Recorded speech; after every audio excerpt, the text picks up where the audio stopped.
안녕하세요, 고상진 대표원장입니다. 오늘 이 시간에는 모발 이식 재수술이 어려운 이유에 대해서 설명을 드리려고 합니다. 상담을 오시는 고객들 중에서 모발 이식이 평생에 한 번밖에 하지 못하는 수술이 아닌지를 궁금해 하시는 분들이 많이 계신데요. 맞는 말일 수도 있고 틀린 말일 수도 있습니다. 이전에 한 번 모발 이식을 하셨다고 해서 다음에 못하는 건 아니고, 절개인지 비절개인지에 따라서 후두부 상태나 후두부 밀도가 허락하면 2차, 3차 모발 이식을 할 수도 있습니다. 그러면 절개나 비절개에 따라서 모발 이식을 몇 번이나 할 수 있는지 궁금하실 수 있을 텐데요. 기본적으로 절개가 가능한 두피라면 2번까지는 가능하다고 그렇게 생각이 됩니다. 하지만 3번 이상 절개하는 경우에는 흉터 부분이 3개 이상 남을 수 있고, 그리고 후두부 상태가 흉터 조직이 너무 많이 생기기 때문에 추천하지 않는 경우도 있습니다. 비절개의 경우에는 기본적으로 비절개가 한 번 정도 가능한 밀도를 갖고 계셨다면 2번까지는 가능한 경우가 대부분이고요. 기존 밀도가 너무 낮아서 비절개를 한 번 하고 났더니 후두부에 남은 모발이 별로 없다, 그런 경우에는 한 번으로 그쳐야 되는 경우도 있습니다.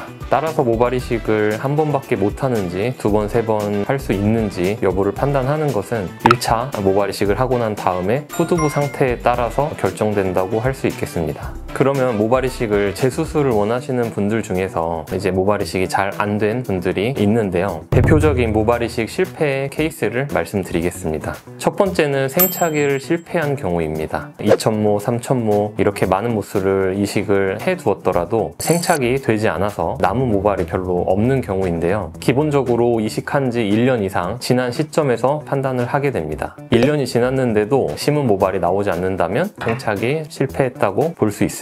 이런 경우에는 기다려도 이식한 모발이 다시 자라나는 경우는 거의 없습니다. 두 번째는 잘못된 디자인입니다. 비율에 맞지 않고 또 얼굴 모양에 맞지 않는 디자인을 해서 생착이 된 경우에 어색하거나 어울리지 않는 헤어라인을 갖게 되는 경우입니다. 그리고 세 번째는 잘못된 이식을 한 경우입니다. 모발을 이식할 때 방향, 각도, 그리고 밀도 조절을 통해서 어떤 느낌을 만들어낼지를 결정을 하게 되는데요. 방향이나 각도가 제대로 되어 있지 않으면 모발이 심하게 뜬다거나 아니면 옆으로 날리는 경우, 또 심하면 뒤쪽으로 넘어가는 소알튼 머리 방향의 모발을 갖게 되는 경우도 있습니다. 그리고 밀도 조절에 실패하는 경우는 특히 여성의 헤어라인의 경우에 이런 경우가 생기는데요. 앞쪽 헤어라인의 모발을 지나치게 높게 이식하거나 지나치게 낮게 이식해서 자연스럽고 아름답게 보이기보다는 어색하고 또 이상하게 보이는 그런 경우입니다.